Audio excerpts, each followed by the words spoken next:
क्या मोदी जी का ये डायलॉग आपको याद है? ये अपराधी खुलेआम संसद में जाएंगे, ये अपराधी विधानसभा में बैठेंगे, ये अपराधी सिंहासन पर रहेंगे। क्या इसके बाद से सिचुएशन बदल गई? गंभीर आपराधिक मामले वाले 96 उम्मीदवार 30% of candidates fielded have criminal charges against them. महिलाओं के खिलाफ अत्याचार के केस हर पार्टी के सांसद विधायकों पर क्यों हैं? इलेक्शन लड़ने की तैयारी करो। बाहर निकलने के लिए मेरा इलेक्शन कितना जरूरी है।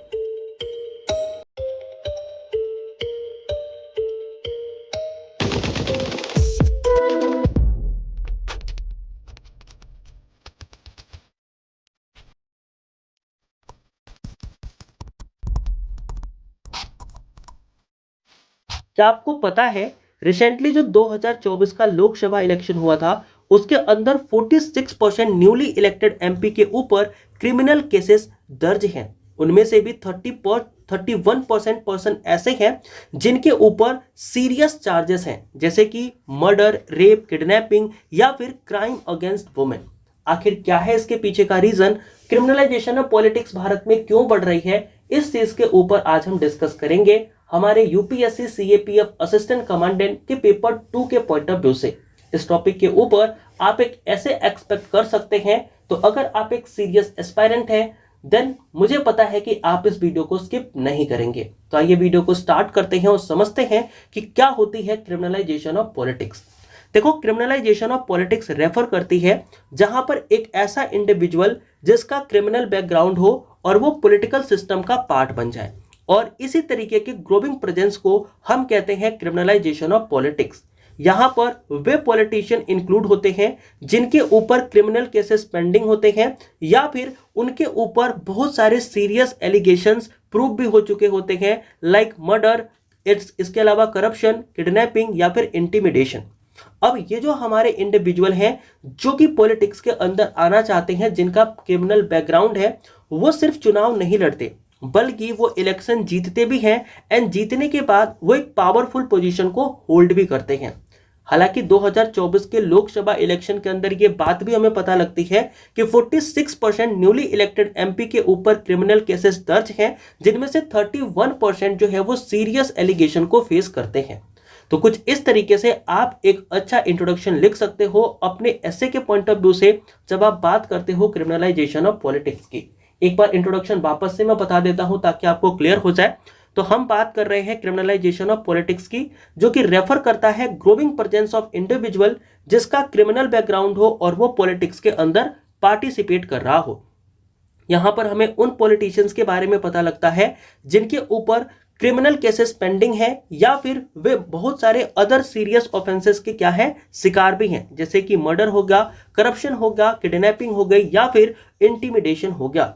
यहां पर हमें पता लगता है कि ये जो क्रिमिनल बैकग्राउंड वाले हमारे पॉलिटिशियन है ये सिर्फ चुनाव नहीं लड़ते बल्कि ये चुनाव जीतते भी हैं एंड जीतने के बाद ये एक पावरफुल पोजीशन को भी होल्ड करते हैं।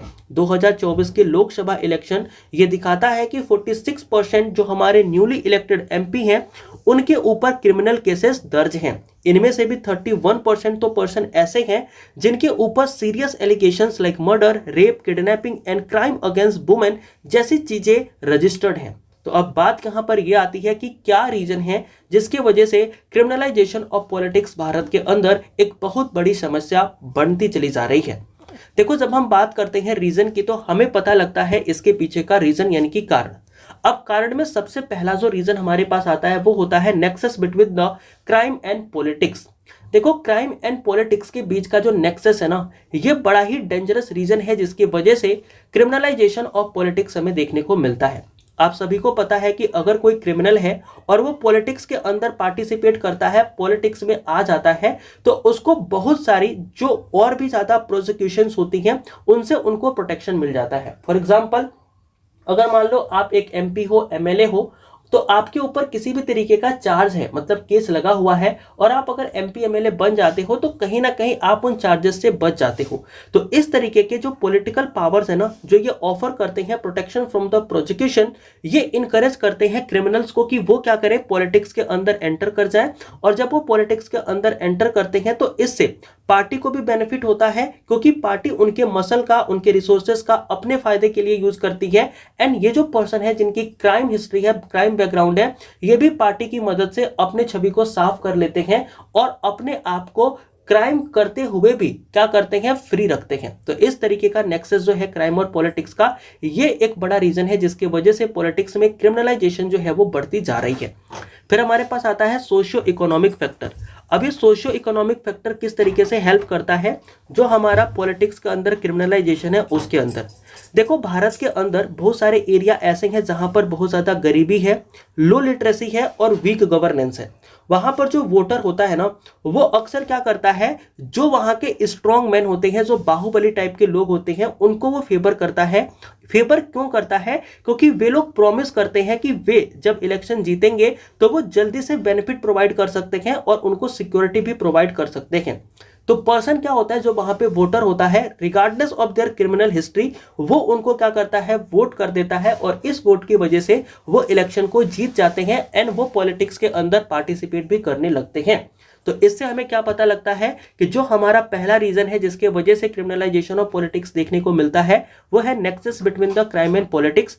द सेकेंड रीजन जो कि हमें पता लगता है वो है हमारा सोशियो इकोनॉमिक फैक्टर, यानी कि जो हमारे गरीब, कम पढ़े लिखे या जहां पर वीक गवर्नेंस है, वहां के लोग क्या होते हैं कि जो बाहुबली टाइप के लोग होते हैं उनको ज्यादा सपोर्ट करते हैं, क्योंकि उनको ऐसा लगता है कि अगर हमने इनको जिताया तो इसके वजह से हमें बेनिफिट होगा और हमें सिक्योरिटी प्रोवाइड होगी। तो उनकी क्रिमिनल हिस्ट्री को देखते हुए भी लोग क्या करते हैं, उनको चूज करते हैं। तो यह हमारा दूसरा रीजन हो गया।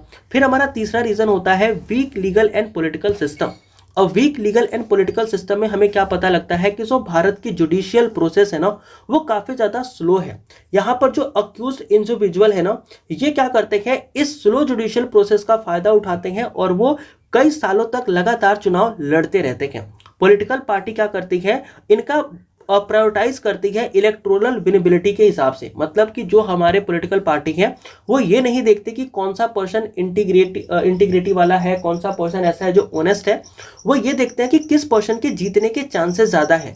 फिर जो वो प्रायोरिटी है, जो टिकट वगैरह दिए जाते हैं पार्टी के द्वारा, वे भी उन्हीं पर्सन को दिए जाते हैं, बल्कि वो कैंडिडेट जो कि इंटीग्रिटी वाला होता है उसको ना दे करके बेसिकली उन पर्सन को टिकट दे दिया जाता है जिसके जीतने की पॉसिबिलिटी ज्यादा होती है। तो इसके वजह से weak legal and political system की वजह से हमें क्रिमिनलाइजेशन ऑफ पॉलिटिक्स देखने को मिलता है। फिर इसके बाद से आता है पॉलिटिकल पार्टी प्रायोरिटीज। अब देखो, पॉलिटिकल पार्टी प्रायोरिटीज के अंदर यही बात हमें पता लगती है कि जो पार्टी है ना, वो हमेशा एक जीतने वाले कैंडिडेट को ही क्या करती है, प्रेफर करती है। वो एथिक्स को, फील्डिंग कैंडिडेट को, मतलब कौन सा ऐसा कैंडिडेट है जो क्षेत्र से जुड़ा हुआ है, जो एरिया के मसले को समझता है, उन सब चीज़ों के अलावा वो किन चीज़ों पर फोकस करती है, वो फोकस करती है कि कौन सा हमारा कैंडिडेट जीत सकता है। अपार्ट फ्रॉम आप देखोगे क्रिमिनल बैकग्राउंड, जो पार्टी है वो ऐसे पर्सन को ही टिकट देती है जो कैसे होते हैं, विनेबिलिटी होती है, जिसके वजह से ये जो स्ट्रॉन्ग मैन, बाहुबली टाइप के जो लोग हैं, इनको टिकट मिलता है और ये पॉलिटिक्स के अंदर पार्टिसिपेट करते हैं। फिर इसके बाद हमें पता लगता है कल्चर ऑफ इम्प्यूनिटी की। अब देखो, कल्चर ऑफ इम्प्यूनिटी में हमें क्या पता लगता है कि जो हमारे इंडिया की लॉ इन्फोर्समेंट है ना, वो भी काफ़ी ज़्यादा अच्छी नहीं है। कई बार पॉलिटिकल इंटरफेरेंस जो है वो आ जाते हैं, जिसकी वजह से जो क्रिमिनल एलिमेंट है ना पॉलिटिक्स के अंदर, वो सेफ हो जाते हैं, वो बच जाते हैं। तो इसके वजह से भी जो हमारे क्रिमिनल्स होते हैं वो पॉलिटिक्स की सहायता लेते हैं, पॉलिटिक्स की हेल्प लेते हैं, जिससे कि वो अपने आप को प्रोटेक्ट करके रख पाए। तो यह हमारे कुछ रीजन है जिसकी वजह से पॉलिटिक्स में क्रिमिनलाइजेशन देखने को मिलता है। Number 1 reason is nexus between the crime and politics, यानी कि कोई भी क्रिमिनल होता है अगर वो पॉलिटिक्स के शरण में चला जाता है देन डेफिनेटली वो अपने क्राइम के लिए सजा पाने से बच जाता है। सोशो इकोनॉमिक फैक्टर क्या है कि जो गरीब लोग हैं, कम पढ़े लिखे लोग हैं, जहां पर गवर्नेंस अच्छी नहीं है, वे लोग क्या करते हैं, बाहुबली टाइप लोगों को चुन लेते हैं अपने नेता के रूप में, ताकि उन्हें सिक्योरिटी प्रोवाइड हो और बेनिफिट जल्दी से मिल जाए। Apart from their criminal history, वो वोट उसे ही देते हैं। आप देखोगे यहाँ पर कि weak legal and political system भी एक रीजन बनता है, जिसकी वजह से स्लो जुडिशियल प्रोसेस अलाउ करता है एक इंडिविजुअल को कि वो बार बार कई सालों तक चुनाव लड़े एंड उस चुनाव को वो जीते। यहाँ पर पॉलिटिकल पार्टी की प्रायोरिटी भी सामने आती है, जहां पर वो उस कैंडिडेट को प्रेफर करते हैं जो कि जीत सकता है rather than their ethics and fielding candidate. यहाँ पर आपको पता लगता है कि जो हमारे कल्चर ऑफ इम्प्यूनिटी है, जहां पर लॉ इन्फोर्समेंट उतनी अच्छी नहीं है, जिसकी वजह से सजा लोगों को अच्छे से नहीं मिल पाती, तो इसके वजह से जो क्रिमिनल है वो पॉलिटिक्स पॉलिटिक्स के अंदर आते हैं, क्योंकि पॉलिटिक्स उन्हें कई बार इन क्राइम के जुर्म से या फिर बोल सकते हो कि जो पनिशमेंट है उससे उनको बचा लेती है।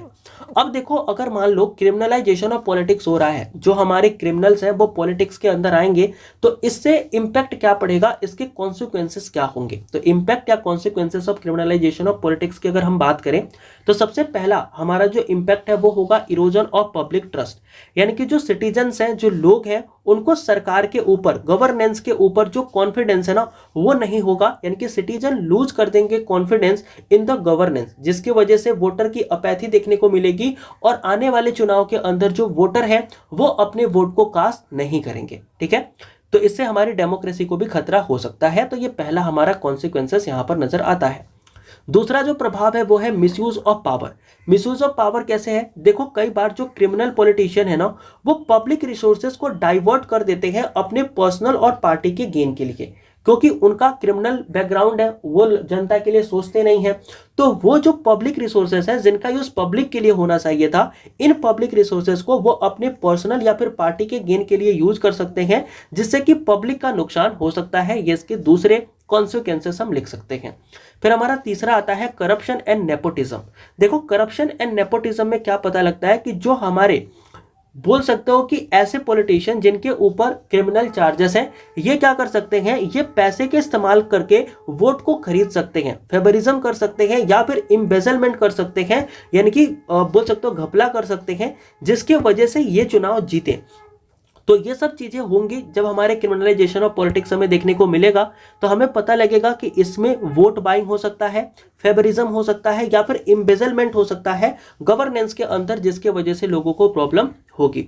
फिर हमारा आता है वीकिंग ऑफ लॉ इन्फोर्समेंट। अब देखो, अगर मान लो कोई क्रिमिनल ही है जो कि पॉलिटिशियन बन गया है, कल को उसी को कानून बनाना है, तो वो जानबूझ करके ऐसे कोई भी इन्वेस्टिगेशन होगा ना जिसके अंदर वो आरोपी पाया जा सकता है, उसको वो ऑब्स्ट्रक्ट करेगा। यानी कि क्रिमिनल पॉलिटिशियंस ऑब्स्ट्रक्ट कर सकते हैं इन्वेस्टिगेशन को और रेसिस्ट कर सकते हैं जो भी हमारे रिफॉर्म आने वाले हैं या फिर रिफॉर्म आने चाहिए, उन रिफॉर्म को लाने के पहले ही ये उसे रोक सकते हैं। तो ये एक कॉन्सिक्वेंसेस हमें नजर आता है।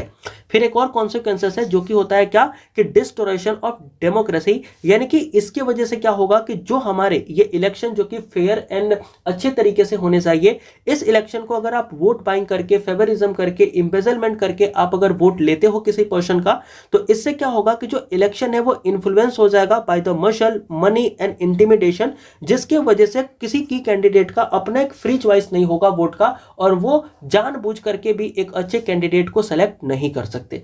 तो ये इसके कुछ प्रभाव हैं। अगेन मैं आपको इसके इंपैक्ट को वापस से बताता हूं, ध्यान से सुनना। इंपैक्ट नंबर 1 ये है कि जो पब्लिक का ट्रस्ट है वो गवर्नमेंट से क्या हो जाएगा, हट जाएगा। दूसरा, यहां पर आपको इंपैक्ट ये दिखेगा कि जो हमारे क्रिमिनल पॉलिटिशियन है वो अपनी पावर का, वो पब्लिक रिसोर्सेज का अपने पर्सनल और पार्टी के यूज के लिए क्या कर सकते हैं, यूज कर सकते हैं। फिर यहां पर आता है करप्शन एंड नेपोटिज्म। तो यहां पर क्या होगा कि जो लोग हैं उनको पैसे देके, ये जो हमारे स्ट्रॉन्गमैन टाइप के लोग हैं, जो बाहुबली टाइप के लोग हैं, जो क्रिमिनल्स हैं, जो पॉलिटिक्स में आए हैं, ये वोट को खरीद सकते हैं, फेवरिज्म कर सकते हैं या फिर वोटों का घपला करके भी ये जीत सकते हैं।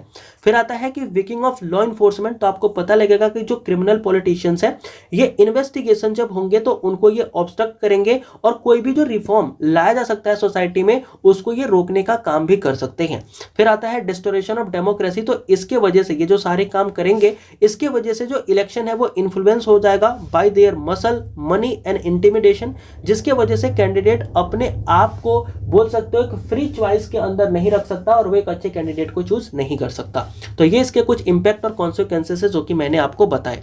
Now I will discuss the threat of criminalisation of politics to the democracy, यानी कि जो हमारे क्रिमिनलाइजेशन ऑफ पॉलिटिक्स है, इसकी वजह से डेमोक्रेसी के ऊपर क्या थ्रेट है, उस चीज की अब हम बात करने वाले हैं। यहां पर सबसे पहला जो थ्रेट है वो हमें पता लगेगा क्या, कि इससे हमारा जो डेमोक्रेटिक लेजिटिमेसी है ना वो इरोड हो जाएगा, मतलब कि खत्म हो जाएगा। कैसे खत्म हो जाएगा, तो अभी हम देख के आ रहे हैं कि जो ईयर 2024 है, यानी कि 2024 के अंदर जो लोकसभा के इलेक्शन हुए, उस लोकसभा के इलेक्शन में हमें पता लगा कि 41% यानी कि nearly half of the elected representative जो है ना वो क्रिमिनल चार्जेस को क्या करते हैं, फेस करते हैं। अब जब ये डाटा सामने आता है तो इससे क्या होगा कि जो पब्लिक का ट्रस्ट है इन अ डेमोक्रेटिक इंस्टीट्यूशन वो क्या हो जाएगा, खत्म हो जाएगा। तो ये हमारे लिए सबसे बड़ा थ्रेट जो है वो देखने को मिलता है। फिर इसके बाद हमें पता क्या लगता है, डिस्ट्रॉट ऑफ इलेक्ट्रिकल चॉइस। अब यहां पर डिस्ट्रॉट ऑफ इलेक्टोरल चॉइस में क्या पता लगेगा, जैसे कि मैंने आपको अभी बताया कि वोट खरीदा जा सकता है, वोटों की इंबेजलमेंट हो सकती है, घपला करा जा सकता है। तो इससे क्या होगा कि वोटर जो होते हैं ना, वो कई बार वोटर्स क्या करते हैं, कई बार ऐसे कैंडिडेट को चूज करते हैं जो उनके कास्ट का होता है, जो उनको पार्टनेस देता है, या फिर जिसकी मशल पावर यानी कि जो बाहुबली टाइप का इंसान होता है उसको, ना कि वो इंटीग्रिटी को। तो जब ऐसे ही पॉलिटिशियन बार बार बोल सकते हो कि चुनाव लड़ते रहेंगे, जो कि कास्ट बेस्ड राजनीति करते हो, जो पार्टनेस लेते हो कास्ट का, इसके अलावा जिनकी मसल पावर बहुत अच्छी है, जो बाहुबली टाइप के नेता हो, तो इसके वजह से जो कैंडिडेट है, जो वोटर है, वो उसी कैंडिडेट को वोट देगा, जिसके वजह से जो इंटीग्रिटी वाला कैंडिडेट है, जो ऑनेस्ट कैंडिडेट है, वो फिर इलेक्शन नहीं लड़ पाएगा और उसके लिए बहुत बड़ा थ्रेट जो है वो सामने आएगा। क्योंकि अगर मान लो आप ईमानदार नेता हो, आप चुनाव लड़ रहे हो, तो हो सकता है कि बाहुबली टाइप के नेता आपका काम भी तमाम कर सकते हैं, है ना। तो इसके वजह से जो इलेक्टोरल चॉइस है वो बिल्कुल डिस्टॉर्ट हो जाएगी, खत्म हो जाएगी, बचेगी ही नहीं। आप किसको वोट दोगे, आपके पास कोई ऑप्शन ही नहीं बचेगा। तो ये एक बहुत बड़ा थ्रेट हमारे सामने है। फिर हमारा थर्ड थ्रेट होता है वीकेंस द गवर्नेंस। इसके वजह से क्या होगा कि अगर मान लो क्रिमिनलाइजेशन ऑफ पॉलिटिक्स बढ़ता जाता है, यानी कि पॉलिटिशियंस क्रिमिनल होते जाते हैं, तो इसके वजह से जो गवर्नेंस है, जो सरकार अपनी काम करेगी ना, वो भी क्या हो जाएगी, बहुत ज्यादा कमजोर हो जाएगी। कैसे, जैसे आपको पता लगेगा कि leader with the criminal background क्या कर सकते हैं, डाइवर्ट कर सकते हैं पब्लिक रिसोर्सेज को for their personal network affecting policy delivery. मतलब कि ये जो हमारे क्रिमिनल बैकग्राउंड वाले लीडर है ना, ये क्या कर सकते हैं, जो हमारे पब्लिक रिसोर्सेस हैं इनको वो डाइवर्ट कर सकते हैं फॉर देयर पर्सनल नेटवर्क, मतलब अपने खुद के यूज के लिए, या फिर अपने जो भी पॉलिसी गवर्नमेंट ने बनाई है जो लोगों के पास आनी चाहिए, इस पॉलिसी को वो डाइवर्ट करके अपने फायदे के लिए उस पॉलिसी का ये यूज कर सकते हैं। तो इसका भी एक बहुत बड़ा थ्रेट हमें देखने को मिलता है जब हम क्रिमिनलाइजेशन ऑफ पॉलिटिक्स के थ्रेट की बात करते हैं। फिर इसके बाद से आता है challenges of the justice system. अब यहां पर क्या है कि अगर मान लो सारे के सारे पॉलिटिशियंस करप्ट ही हो गए, तो फिर जो जुडिशरी है ना, उसके सिस्टम पर भी सवाल खड़ा होगा कि आखिर वो क्या करेगी। क्योंकि अगर कानून बनाने का काम किसका है, पार्लियामेंट का है, उसको इंप्लीमेंट जुडिशरी करती है, या फिर और भी जो हमारे एग्जीक्यूटिव बॉडी है वो करती है। तो अगर कानून ही नहीं बनेगा इसके ऊपर, तो उसके लिए सजा क्या मिलेगी, किसी को नहीं मिलेगी ना। क्योंकि सारे जो चोर लोग हैं वो तो पॉलिटिक्स के अंदर आ गए और वो सारे के सारे पार्लियामेंट पहुंच गए। तो that will create a threat for the judiciary system. आपको पता लगेगा कि डिले इन द कन्विक्शन, मतलब कि जो हमारे इनके ऊपर चार्जेस लगे हैं उनके कन्विक्शन और उनके पुअर इन्फोर्समेंट के अंदर जो डिले होगा, ये क्रिमिनल्स को अलाउ करेगा कि वो बार बार चुनाव लड़ते रहें और बार बार चुनाव लड़ करके वो क्या करते रहें, पार्लियामेंट का हिस्सा बनते रहें। फिर इसके बाद और एक थ्रेट आता है जो कि होता है इंटरहेंस द क्रिमिनल पॉलिटिकल नेक्सस। मतलब कि ये क्या करेगा, जिस नेक्सस की हम ऊपर बात करके आ रहे थे, जिसके वजह से जो क्रिमिनलाइजेशन ऑफ पॉलिटिक्स बढ़ता है, उस नेक्सस को ये क्या करेगा, कहीं ना कहीं और भी ज्यादा इंटरहेंस करेगा, उसको और भी ज्यादा बढ़ाएगा। क्योंकि अगर इस तरीके की चीजें होंगी तो यहाँ पर जो हमारे पॉलिटिशियंस हैं, ठीक है ना, जो भी हमारे पॉलिटिशियंस वगैरह हैं, उनका जो क्रिमिनल नेटवर्क है वो आपस में क्या करेंगे, दोस्ती करेंगे। इनके बीच में जो बोल सकते हो कि नेक्सस है वो और भी ज्यादा बढ़ेगा, जिसकी वजह से आप देखोगे इलेक्टोरल वायलेंस होंगे, अनएथिकल पॉलिटिक्स होगी और यहाँ पर इंटिमिडेशन यानी कि डरा धमका करके लोगों से वोट लिया जा सकता है। तो that can be a threat जो कि हमारे डेमोक्रेसी के लिए आ सकता है by the criminalisation of politics. Now we will discuss measure to address the criminalisation. यानी कि अगर हमें पॉलिटिक्स के अंदर क्रिमिनलाइजेशन को मेजर करना है, खत्म करना है, तो हम क्या यहाँ पर मेजर्स ले सकते हैं, क्या यहाँ पर स्टेप ले सकते हैं। तो सबसे पहला स्टेप ये हो गया कि fast track trial and strict enforcement.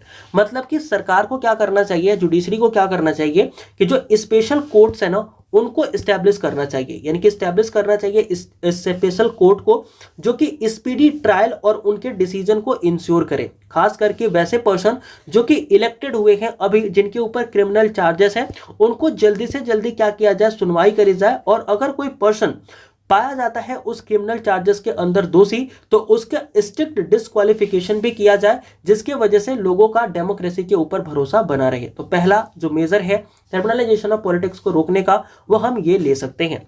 फिर हमारे पास आता है stricter candidate screening. Stricter candidate screening का मतलब क्या होता है कि जो चुनाव वाली पार्टियां हैं ना, जो भी पॉलिटिकल पार्टियां हैं, जब वो डिसाइड कर रही हैं कि किसको टिकट देना है, तो एक बार वो अच्छे तरीके से प्री इलेक्शन बैकग्राउंड चेक जरूर से कर लें अपने कैंडिडेट का, जिससे उनको पता लग जाए कि क्या उस पर्सन के ऊपर कोई सीरियस पेंडिंग केसेस तो नहीं चल रहे हैं। अगर किसी भी पर्सन के ऊपर सीरियस पेंडिंग चार्जेस है तो वो उसको रोक दे कि वो उस इलेक्शन के अंदर कॉन्टेस्ट ना करे as per the supreme court directives. तो इस तरीके के स्ट्रिक्ट कैंडिडेट स्क्रीनिंग जो है वो भी लाई जा सकती है, जिससे कि जो पर्सन जिनके ऊपर चार्जेस है उनको हम चुनाव लड़ने से रोक सकें। फिर हमारे पास नेक्स्ट स्टेप क्या होता है जिससे कि हम क्रिमिनलाइजेशन ऑफ पॉलिटिक्स को रोक सकते हैं, वो आता है इलेक्टोरल रिफॉर्म एंड ट्रांसपेरेंसी। अब देखो, इलेक्टोरल रिफॉर्म एंड ट्रांसपेरेंसी क्या है कि मान लो अगर कोई चुनाव लड़ रहा है पर्सन ना, तो उसकी कैंपेनिंग की फंडिंग को लिमिट किया जाए, जो हमारी मॉनिटरिंग है पॉलिटिकल डोनेशन का उसको थोड़ा सा और भी ज्यादा स्ट्रेंथन किया जाए, और जो पर्सन चुनाव लड़ रहा है उसको ये मैंडेट कर दिया जाए कि जो भी उसके क्रिमिनल केसेस हैं, जो उसके असेट्स हैं, जो उसकी लाइबिलिटीज हैं उस कैंडिडेट की, वो पूरी जनता के सामने डिस्क्लोज करा जाए। तो इस डिस्क्लोजर को मैंडेट कर देना चाहिए, जिससे कि लोगों को, जो कैंडिडेट वोट देने वाले हैं, उनको पता लग सके कि किस पर्सन के ऊपर कितने ज्यादा क्रिमिनल केसेस हैं, किसकी कितनी प्रॉपर्टी है, उसकी क्या लाइबिलिटीज हैं, जिससे कि पर्सन एक अच्छे कैंडिडेट को सेलेक्ट कर पाए एज देयर रिप्रेजेंटेटिव। तो यहां पर आपको इलेक्टोरल रिफॉर्म एंड ट्रांसपेरेंसी की बात आप कर सकते हैं जब आप सजेशन की बात करते हो कि क्रिमिनलाइजेशन को कैसे रोका जा सकता है। फिर हमारा आता है वोटर अवेयरनेस एंड एजुकेशन, यानी कि गवर्नमेंट क्या कर सकती है कि जितने भी वोटर्स है ना उनको अवेयर कर सकती है और एजुकेट कर सकती है रिगार्डिंग द इलेक्शन। यहां पर आपको पता लगेगा कि जो गवर्नमेंट है ना वो कंडक्ट कर सकती है systematic awareness campaigning to inform the voter about candidate criminal record, यानी कि जो हमारी गवर्नमेंट है ना वो कैंपेनिंग करे और कैंपेनिंग करके जितने भी वोटर्स हैं उनको ये बताए कि देखो इस पर्सन के खिलाफ ये सारे क्रिमिनल रिकॉर्ड हैं, क्या आप इसे वोट देना चाहोगे। इसके साथ साथ वो प्रमोट कर सकती है एथिकल वोटिंग बिहेवियर को, लोगों को बता सकती है कि आप कास्ट के बेसिस पर वोट मत करो, आप ये देखो कि कौन सा कैंडिडेट आपके लिए सुटेबल है, कौन सा कैंडिडेट ऑनेस्ट है, उसको आप वोट करो। तो वोटर अवेयरनेस एंड एजुकेशन जो है ये भी हम प्रमोट कर सकते हैं, जिसकी वजह से क्रिमिनलाइजेशन ऑफ पॉलिटिक्स को रोका जा सकता है। फिर हमारे पास आता है पॉलिटिकल पार्टी अकाउंटेबिलिटी। देखो, पॉलिटिकल पार्टी अकाउंटेबिलिटी में क्या है कि जो बहुत सारी पार्टीज है ना उनको क्या करना चाहिए कि जो फील्डिंग कैंडिडेट है उनको टिकट देनी चाहिए, ना कि ऐसे पर्सन को जो कि सीरियस क्रिमिनल केसेस के अंदर क्या है, इंडल्ज हैं। जो यहाँ पर इंटरनल पार्टी है ना, इनके अंदर भी अपनी एक कोड बनाने चाहिए, इंटरनल पार्टी कोड्स भी इंट्रोड्यूस करने चाहिए, जहां पर पार्टी के अंदर पहले से ये डिसाइड हो कि कोई पर्सन जो एथिक्स वाला होगा तो उसे हम इंसेंटिव देंगे जो भी हमारा क्लीन कैंडिडेट होगा। मतलब अगर आप एक अच्छे कैंडिडेट हो, क्लीन कैंडिडेट हो, तो आगे आपको पार्टी में प्रमोशन दिया जाएगा, अदरवाइज आपको यहां से निकाल दिया जाएगा। तो इससे क्या होगा कि जो भी लोग ऑलरेडी पार्टी के अंदर हैं वो अपने अच्छे काम करना चाहेंगे, इस क्रिमिनल वाले बैकग्राउंड से वो निकलना चाहेंगे। तो ये चीज भी हम यहां पर ला सकते हैं, पॉलिटिकल पार्टी अकाउंटेबिलिटी भी हम यहां पर कर सकते हैं, मतलब एक तरीके का सजेशन है हमारा। अब यहां पर बात करते हैं कंक्लूजन की। कंक्लूजन में आप क्या लिख सकते हो, देखो कंक्लूजन में आप ये लिख सकते हो कि जो क्रिमिनलाइजेशन ऑफ पॉलिटिक्स है ना, ये हमारे डेमोक्रेसी के लिए, हमारे गवर्नेंस के लिए और रूल ऑफ लॉ के लिए बहुत बड़ा खतरा है। इसकी वजह से हमें क्या पता लगेगा, it filtered by the political incentive. Political incentive ऐसे लोगों को दिया जाता है, सोशो इकोनॉमिक कंडीशन और सिस्टमेटिक वीकनेस क्या करती है कि क्रिमिनलाइजेशन ऑफ पॉलिटिक्स को बढ़ावा देती है। यानी कि जो आपका ये क्रिमिनलाइजेशन ऑफ पॉलिटिक्स है ना, इससे हमारी डेमोक्रेसी, हमारी गवर्नेंस और जो रूल ऑफ लॉ है इसको कहीं ना कहीं खतरा है। लेकिन जो हमारी पॉलिटिकल इंसेंटिव्स है, सोशियो इकोनॉमिक कंडीशन है जो पर हम पढ़ के आ रहे हैं, गरीब अमीर का फर्क, सिस्टमेटिक वीकनेस है ना, वो क्या करती है, इस क्रिमिनलाइजेशन ऑफ पॉलिटिक्स को बढ़ावा देती है। इसके अलावा हमें पता लगेगा कि अगर हम चाहते हैं कि इस क्रिमिनलाइजेशन ऑफ पॉलिटिक्स को कॉम्बैट करें, इसे खत्म करें, तो इसके लिए कंबाइंड एफर्ट की काफी ज्यादा नीड है, जहां पर स्टेट हो गया, पॉलिटिकल पार्टीज हो गए, सिविल सोसाइटीज हो गए और वोटर्स हो गए, इन सभी को एक साथ मिल करके काम करना पड़ेगा। थ्रू द लीगल रिफॉर्म, यानी कि अगर हम एक लीगल रिफॉर्म लाते हैं, एथिकल पॉलिटिकल प्रैक्टिसेस को लेकर के आते हैं, रिस्पॉन्सिबल वोटिंग लेकर के आते हैं, तो हमारी डेमोक्रेसी को हम क्या कर सकते हैं, जस्टिस के लिए एक अच्छे तरीके से में रिप्रेजेंट भी कर सकते हैं, development of the public goods, जिसमें कि हम अच्छे तरीके के पब्लिक गुड्स को भी डेवलप कर सकते हैं। तो कहने का मतलब ये है, कंक्लूजन में आप ये समझ सकते हो कि देखो जो डेमोक्रेसी है, गवर्नेंस है या रूल ऑफ लॉ है ना, ये सारी की सारी चीजें क्या होती हैं, क्रिमिनलाइजेशन ऑफ पॉलिटिक्स की वजह से प्रभावित होती हैं। लेकिन ये जो क्रिमिनलाइजेशन ऑफ पॉलिटिक्स है, ये पॉलिटिक्स के इंसेंटिव के थ्रू, सोशियो इकोनॉमिक कंडीशन के थ्रू और सिस्टमेटिक वीकनेस के थ्रू क्या होता है, बोल सकते हो ग्रो करता है। अगर हमें इसे कम्बेट करना है, इसे हमें कम करना है, तो हम एक कंबाइंड एफर्ट ला सकते हैं, जहां पर state, political party, civil society और वोटर्स एक साथ मिलकर के काम कर सकते हैं। अगर लीगल रिफॉर्म लाया जाता है, एथिकल पॉलिटिकल प्रैक्टिसेस जो है वो करी जाती हैं, रिस्पॉन्सिबल वोटिंग करी जाती है, तो डेमोक्रेसी को हम क्या कर सकते हैं, एक जस्टिस के लिए यूज कर सकते हैं, जहां पर डेवलपमेंट एंड पब्लिक गुड्स की हम जस्टिस प्रोवाइड कर सकते हैं। तो कुछ इस तरीके से हम इस टॉपिक के ऊपर एक अच्छा ऐसे लिख सकते हैं। एक अच्छा ऐसे लिखने के लिए जो भी डेटा चाहिए था, जो भी आपको कंटेंट चाहिए था, इस वीडियो को देखने के बाद डेफिनेटली आपको एक कंटेंट मिल जाएगा। बाकी आपको पता ही है कि आपको करना क्या है, तो आप बाकी सारी चीजें कर सकते हो अपने हिसाब से। बाकी आप एक बार बताना जरूर how you feel after completing this video and next what you want, ठीक है। तो मिलते हैं जल्दी से, तब तक के लिए आप सभी को जय हिंद।